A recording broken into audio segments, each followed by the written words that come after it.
नाही काही नाही, वादळी बिदळी कोणाला कळलं तुम्हाला काही आतल्या अधिकाऱ्यांनी सांगितलं का फक्त त्याची काही वाद. आपल्या ही बैठक अकॅडमिक झाली. मी इथे पर्यावरण मंत्री म्हणून आणि संपर्क मंत्री म्हणून मला कुठलंही बंधन नाही की कुठल्या क्षेत्राची बैठक घ्यावी.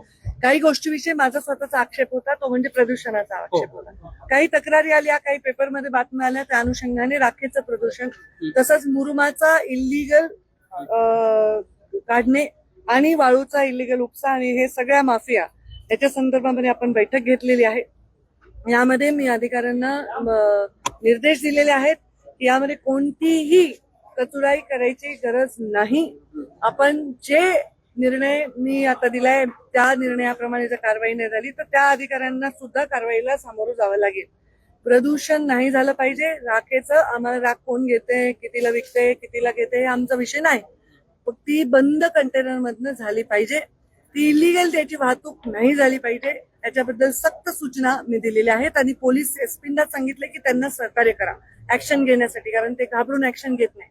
वाळूचा अवैध उपसा हा थांबवला पाहिजे. याच्यासाठी तंत्रज्ञान वापरून रेव्हेन्यूचे आणि एसपीचे ह्याचे पोलिसांचे अधिकारी वापरून ह्याच्यामध्ये तात्काळ त्याच्यावर निर्बंध आणले पाहिजेत.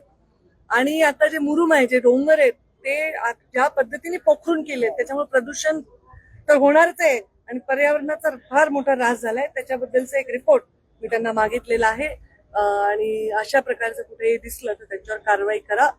त्याच्यावर कुठलीही ऍक्शन घेण्यासाठी अजिबात मागे पुढे बघायची गरज नाही असं मी त्यांना सांगितलेलं आहे. याच्या पलीकडे कुठलाही प्रश्न मला विचारायचा नाही. पंकजा मुंडे सोडून जर तुम्ही काही विचारलं तर तुम्ही या जिल्ह्याला अजून खड्ड्यात घालणार. देश विदेशातील प्रत्येक घडामोडींचे लाईव्ह अपडेट मिळवण्यासाठी आता साम टीव्हीच्या सर्व सोशल मीडिया प्लॅटफॉर्मला लाईक, फॉलो आणि सबस्क्राईब करा. तसंच सर्व नोटिफिकेशनसाठी बेल आयकॉन प्रेस करायला विसरू नका.